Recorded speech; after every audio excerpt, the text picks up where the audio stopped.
faşizme karşı omuz omuza.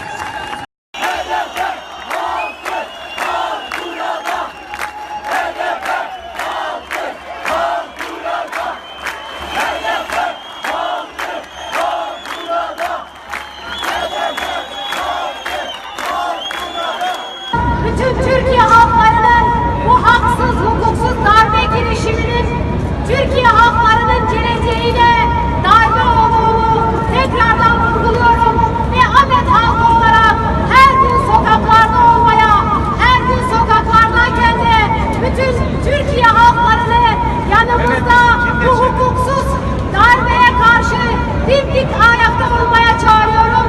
Tekrardan teşekkür ediyorum. Hoş geldiniz, sefa verdiniz. Hep beraber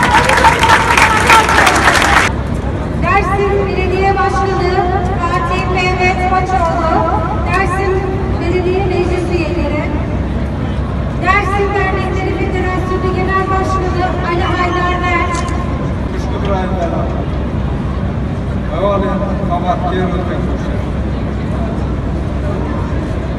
Rıkman, Testi Şankirina, Kayyum, ve Teskirina İrade-i Geli Kurden, İrade-i Geli Diyarbakır'ya, İrade-i Geli Diyarbakır'ı Foragir, İrade-i Nevi Şeyh Said'e ve Demokrasi Platformu adına saygıyla selamlıyoruz.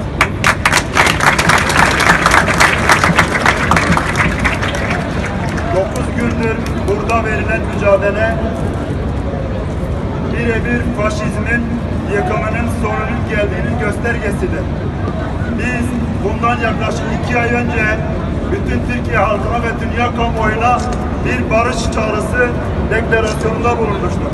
Kamu Emekçileri Sendikaları Konfederasyonu KESK, Türk Mimar Mühendis Odaları Birliği TİOV ve Türk Tabipleri Birliği TTB adına sevgiyle, saygıyla, coşkuyla ve umutla selamlıyorum.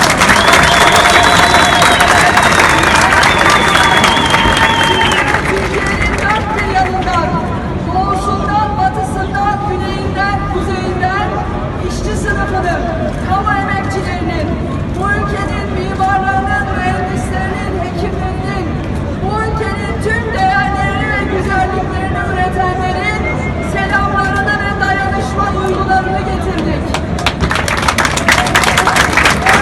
Burada olmasak da 9 gündür vicdanımızda yüreğimiz buradaydı. Burada olmasak da 9 gündür vicdanımızda yüreğimiz Mardin'deydi, Van'daydı. Bundan sonra da Türkiye'nin ve Türkiye halklarının nerede bir sorun, bir sıkıntı olursa olsun vicdanımız orada olacağız. Politik duruşumuz orada olacağız. Mücadele ruhumuz orada olacağız. Hepinize çok teşekkür ediyorum. Sağ olun.